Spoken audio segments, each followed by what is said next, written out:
Hello ವೀಕ್ಷಕರೇ, welcome to my channel mind and happiness.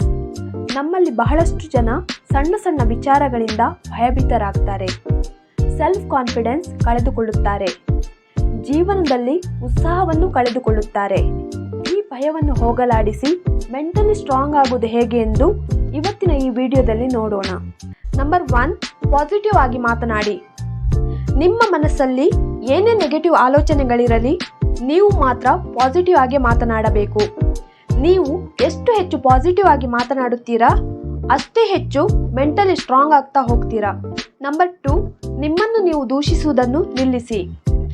ಎಲ್ಲವೂ ನನ್ನಿಂದಲೇ ಆಯಿತು, ಇದಕ್ಕೆಲ್ಲ ನಾನೇ ಕಾರಣ ಎಂದು ನಿಮ್ಮನ್ನು ನೀವು ದೂಷಿಸುವುದನ್ನು ಮೊದಲು ನಿಲ್ಲಿಸಿ. ಆಗಿ ಹೋಗಿರುವುದನ್ನು ಬದಲಾಯಿಸಲು ಸಾಧ್ಯವಿಲ್ಲ. ಅದರ ಬದಲು ಆಗಿ ಹೋಗಿರುವುದನ್ನು ಸರಿಪಡಿಸಲು ಇರುವ ದಾರಿಯ ಬಗ್ಗೆ ಯೋಚಿಸಿ. ನಂಬರ್ 3, ಬೇರೆಯವರು ಆಡುವ ಮಾತಿನ ಬಗ್ಗೆ ತಲೆ ಕೆಡಿಸಿಕೊಳ್ಳಬೇಡಿ. ನೀವು ಏನಾದರೂ ಒಳ್ಳೆ ಕೆಲಸ ಮಾಡುವಾಗ 10 ಜನರು 10 ಥರ ಮಾತನಾಡುತ್ತಾರೆ, ಗಾಸಿಪ್ಸ್ ಮಾಡ್ತಾರೆ. ಇನ್ನು ಕೆಲವರಂತೂ ಬೆನ್ನ ಹಿಂದೆ ಮಾತನಾಡುತ್ತಾರೆ. ಟೀಕಿಸುವವರು ನೀವು ಒಳ್ಳೆ ಕೆಲಸ ಮಾಡಿದರೂ ಟೀಕಿಸುತ್ತಾರೆ, ಕೆಟ್ಟ ಕೆಲಸ ಮಾಡಿದರೂ ಟೀಕಿಸುತ್ತಾರೆ. ಇದನ್ನು ಮೊದಲು ಅರಿತುಕೊಳ್ಳಿ. ಈ ಮಾತುಗಳನ್ನು ಇಗ್ನೋರ್ ಮಾಡುವುದನ್ನು ಕಲಿತುಕೊಳ್ಳಿ. ಇದು ನಿಮ್ಮ ಮೆಂಟಲ್ ಸ್ಟ್ರೆಂತ್ ಹೆಚ್ಚಿಸುತ್ತೆ. ನಂಬರ್ 4, ಕೃತಜ್ಞರಾಗಿರಿ.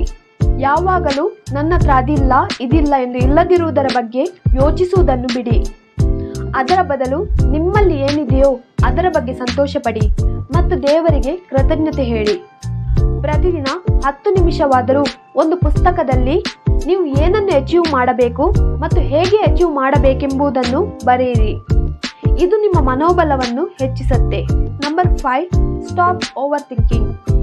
ಓವರ್ ಥಿಂಕಿಂಗ್ ಎಂದರೆ ಒಂದು ವಿಚಾರದ ಬಗ್ಗೆ ಅತಿಯಾಗಿ ಯೋಚಿಸುವುದು. ಯಾವುದೋ ಒಂದು ನೆಗೆಟಿವ್ ಆಲೋಚನೆ ನಿಮ್ಮ ಮನಸ್ಸಿಗೆ ಬಂದಾಗ ಅದರ ಬಗ್ಗೆ ಅತಿಯಾಗಿ ಯೋಚಿಸುವುದರಿಂದ ನಿಮ್ಮ ಸಮಯ ಹಾಳಾಗತ್ತೆ. ಓವರ್ ಥಿಂಕಿಂಗ್ನಿಂದಾಗಿ ನಿಮ್ಮ ಮನಸ್ಸಿನ ನೆಮ್ಮದಿಯೂ ಹಾಳಾಗತ್ತೆ. ಈ ಓವರ್ ಥಿಂಕಿಂಗ್ ಅನ್ನು ಸ್ಟಾಪ್ ಮಾಡುವುದು ಹೇಗೆ? ಮಾಡಲಿಕ್ಕೆ ಯಾವುದೇ ಕೆಲಸ ಇಲ್ಲದೆ ಇದ್ದಾಗ ಇಂತಹ ಆಲೋಚನೆಗಳು ನಿಮ್ಮ ಮನಸ್ಸನ್ನು ಆವರಿಸುತ್ತವೆ. ಏನಾದರೂ ಕೆಲಸ ಮಾಡುವುದರಿಂದ, ಬ್ಯುಸಿಯಾಗಿರುವುದರಿಂದ ಈ ಓವರ್ ಥಿಂಕಿಂಗ್ ಅನ್ನು ಸುಲಭವಾಗಿ ಸ್ಟಾಪ್ ಮಾಡಬಹುದು. ಪಾಸ್ಟ್ ಮತ್ತು ಫ್ಯೂಚರ್ ಬಗ್ಗೆ ಆಲೋಚಿಸುವ ಬದಲು ಇವತ್ತಿನ ದಿನವನ್ನು ಚೆನ್ನಾಗಿ ಕಳೆಯಿರಿ. ನಂಬರ್ 6, ಆರೋಗ್ಯಕರ ಆಹಾರವನ್ನು ಸೇವಿಸಿ ಆರೋಗ್ಯವಂತರಾಗಿ. ಮನಸ್ಸಿನ ಆರೋಗ್ಯ ಚೆನ್ನಾಗಿರಬೇಕಾದರೆ ದೇಹದ ಆರೋಗ್ಯವೂ ಚೆನ್ನಾಗಿರಬೇಕು. ಯಾವಾಗಲೂ ಪೋಷಕಾಂಶಗಳಿಂದ ಕೂಡಿದ ನ್ಯಾಚುರಲ್ ಆಗಿ ಸಿಗುವಂತಹ ಆರೋಗ್ಯಕರ ಆಹಾರವನ್ನೇ ಸೇವಿಸಿ. ಅಲ್ಟ್ರಾ ಪ್ರೊಸೆಸ್ಡ್ ಫುಡ್ಡನ್ನು ಆದಷ್ಟು ಅವಾಯ್ಡ್ ಮಾಡಿ. ಪ್ರತಿದಿನ ಮೆಡಿಟೇಷನ್ ಮಾಡಿ ಮೆಂಟಲ್ ಸ್ಟ್ರೆಸ್ ಕಡಿಮೆ ಮಾಡಿ. ನಿಮಗೆ ಈ ವಿಡಿಯೋ ಇಷ್ಟವಾದಲ್ಲಿ ಈ ವಿಡಿಯೋವನ್ನು ಲೈಕ್ ಮಾಡಿ, ನನ್ನ ಚಾನೆಲನ್ನು ಸಬ್ಸ್ಕ್ರೈಬ್ ಮಾಡಿ. ಧನ್ಯವಾದಗಳು.